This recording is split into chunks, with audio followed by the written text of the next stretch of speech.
Ya, jadi alhamdulillah kan store aku ada 13 nih. Nah, tapi di luar dari store ini ya, jadi ini kan merek sendiri namanya Ivan Gunawan Privé. Jadi memang brand ini adalah brand premium dari Ivan Gunawan khusus untuk hijab. Nah, sama halnya dengan Manja yang aku juga berkeliling gitu kan alias roadshow. Jadi di store Privé juga roadshow. Jadi sebelumnya tuh aku di Bandung, di Bogor. Nah, sekarang giliran yang ada di Kemang. Jadi seru sih, loyal customer datang, kita bikin terang show yang modelnya juga nggak terlalu banyak gitu kan, intimate, mereka belanja aku layanin, aku temenin gitu kan. Jadi ya mungkin ini yang membedakan brand aku dengan brand lainnya gitu. Jadi penggemar koleksi aku itu bisa dekat sama aku gitu.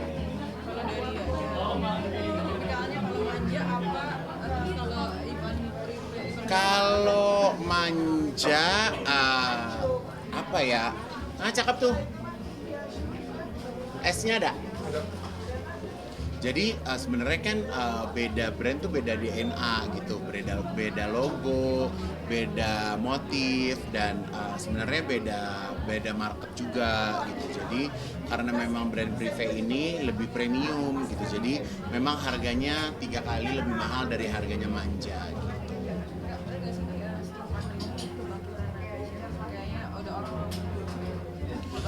Justru kebangkitan tuh saat pandemi.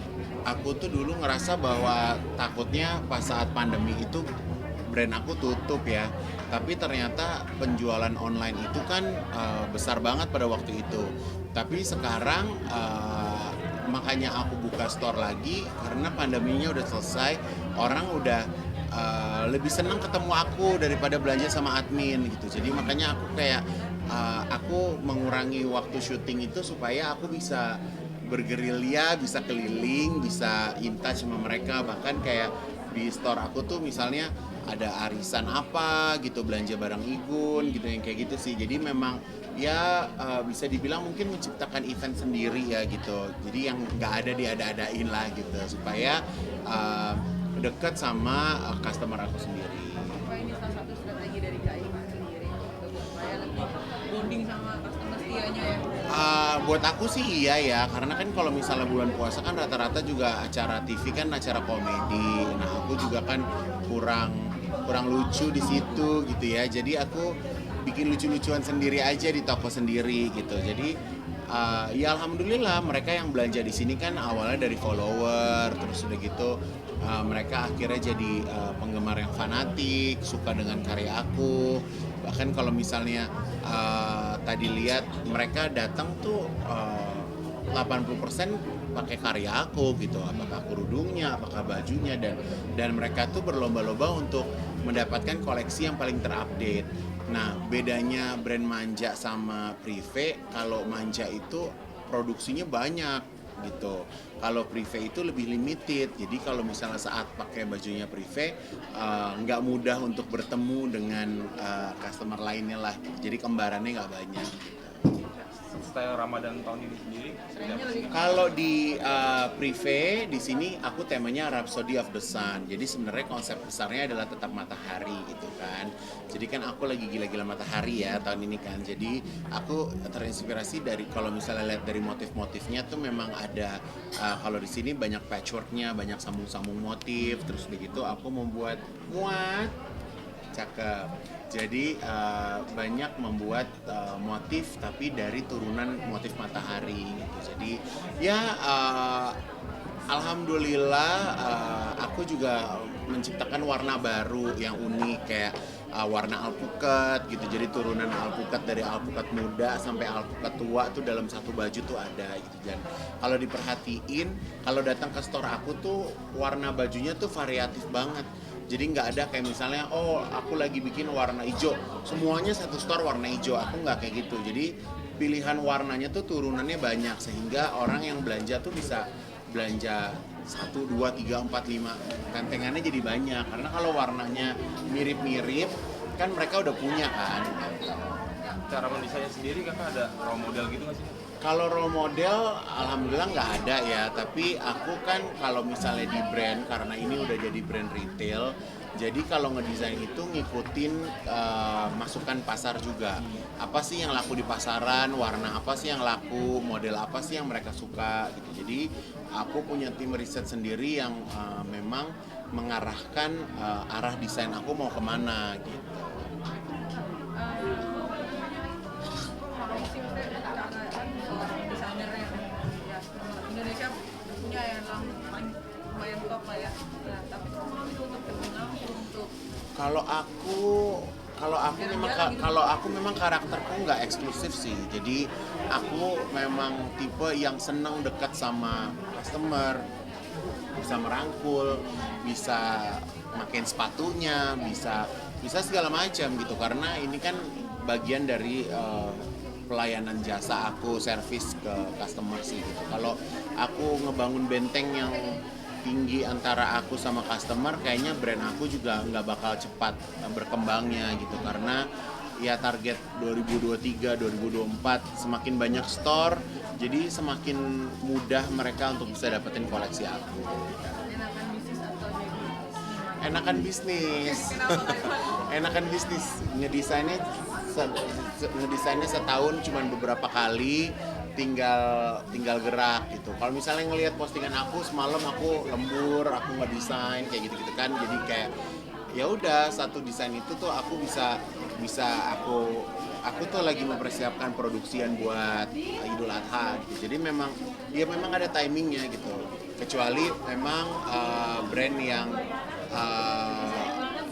kayak Ivan Gunawan yang brand utama, orang datang aku desain itu beda lagi gitu kan. Itu kan made to order one by one ya. Ini awal seorang pelan-pelan meninggalkan dunia entertain. Kalau pelan-pelan meninggalkan dunia entertain sih memang ada wacana ya gitu. Ada wacana karena ya semakin banyaknya pekerjaan,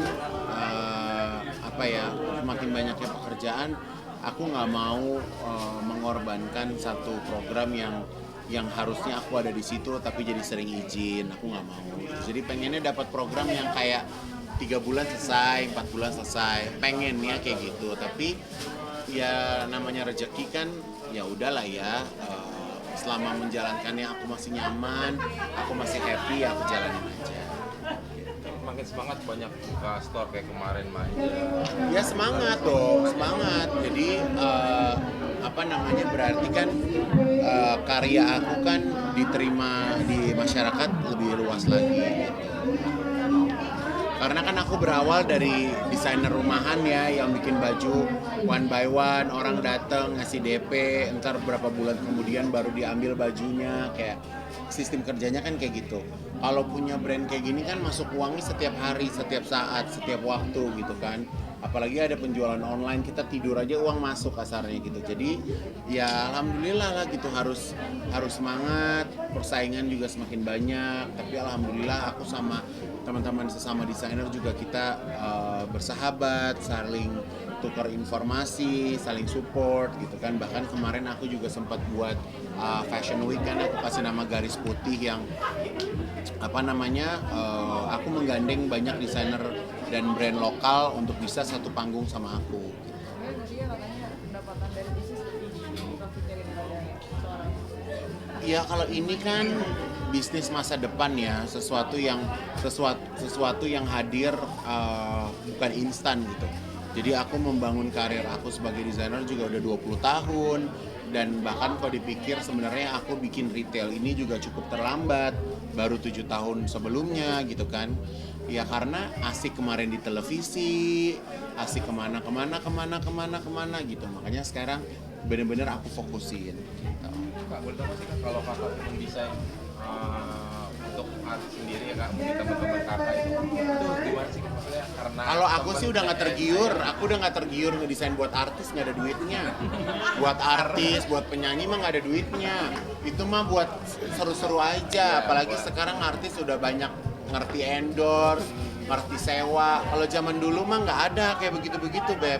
Jadi penyanyi, artis, pemain film kalau pesan baju tuh beli, bayar. Kalau sekarang kan endorse, tinggal nge-laundry. Jadi aku ngerjain artis juga udah males gitu kan, kayak yang nggak ada duitnya gitu. Kadang kalau mau dibilang promo juga banyakan follower gue daripada follower tuh artis kan. Jadi ya udahlah ya gitu. Tapi alhamdulillah aku punya artis-artis loyal, Rosa, Krisdayanti, Titi DJ yang memang sama aku memang nggak pernah minjem, jadi profesional gitu. Tapi kalau kayak artis-artis baru, penyanyi-penyanyi baru yang pakai stylist, alemo gitu. Kak, Ya. boleh kan Kak sedikit kemarin kan di acara manja kan Iya itu aku, jadi memang ya namanya orang sakit nggak bisa diprediksi ya. Tapi kan memang aku tahu Lesti itu kan memang orangnya ringkih ya, jadi gampang sakit gitu kan. Dari zaman aku kerja di Indosiar juga kan sering sakit-sakit gitu. Jadi kemarin tuh dari aku menghubungin dia 2 minggu yang lalu, udah mulai promo segala macem, dia masih sehat. Terus udah gitu kayak 4 hari sebelum event memang badannya udah agak lemas. Tapi dibilang Kak, Dede coba ya gitu kan. Tapi ya maksud aku juga harus ada plan B-nya juga kan, kayak gimana gitu. Tapi pas pagi panasnya 40 ya, kalau daripada dia jatuh di panggung juga kan nggak mungkin. Iya lagi sakit harus dandan segala macam, apalagi kan Dede tinggal di mana, aku eventnya ada di mana gitu kan. Jarak Jakarta Depok kan lumayan jauh ya. Takutnya kalau misalnya dia lemas segala macam kan malah takut juga gitu. Jadi ya Bilar sempet chat, Kak maaf ya, aku bilang kenapa maaf, ini kan semua kejadian yang tidak diduga gitu. Semenjak kemarin karena aku belum istirahat juga ya, jadi belum bener-bener update sama handphone, belum tahu sih kondisinya seperti apa. Tapi yang aku tahu memang udah masuk ke rumah sakit. Makanya aku bilang deh kalau panasnya tinggi jangan dirawat di rumah gitu, harus dirawat di rumah sakit. Tapi emang hubungan intens ya Kak, emang ke artis lain juga kayak gitu kayaknya. Iya kan, ya memang bersahabat sih, semuanya kan berteman, semua bersahabat gitu. Kayak kemarin yang jalan fashion show, Kartika Putri, Deswita, Mama Iis, siapa lagi tuh kemarin, Adelia Pasha, semua kan memang ya teman arisan, bersahabat juga gitu. Jadi ya seneng lah punya banyak sahabat yang support gitu, kayak gitu. Kalau untuk di butik-butik sendiri nih ada foto sama Mama Kak. Ini foto di sini tuh. Oh harus, karena kan itu dukun aku gitu. Itu syaratnya toko aku laku harus ada foto ibu gitu. Di setiap Jadi butik apa? di setiap butik ada Mama Erna gitu. Jadi kalau dulu dibilang main dukun ya benar, karena dukun saya ibu saya sendiri gitu. Jadi kemana-mana saya melangkah harus ada foto saya sama ibu saya. Gitu. Ada dukungan nggak sih Kak? Dan misalnya soal mungkin kasih masukan soal desain sendiri kalau Mama gitu. Oh kalau mama dia nggak pernah komplain tentang desain aku ya, karena kalau lagi acara gitu kan mama selalu pakai baju karya aku juga gitu. Jadi ya sebenarnya figur mama itu menggantikan posisi body ibu-ibu ya kan itu kan body emak-emak ya. Jadi ya itu bisa mewakili gitu, karena rata-rata perempuan yang berduit kan bentuknya kayak Mama Erna semua gitu kan. Itu yang kalau belanja tuh nggak ada yang belanja satu mikirnya lama, nggak ada. Jadi kalau customerku kalau diperhatiin tuh datang nggak ngelihat harga, ngambil taruh kasir karena apa? Mereka udah tahu range harganya seperti apa. Medi high spender tambahin ini dong, aku mau kasih mukena ini satu, bilangin umumin high spender gitu. Paling banyak ada orang yang sampai berapa belanjanya fantastis gitu, spill gitu.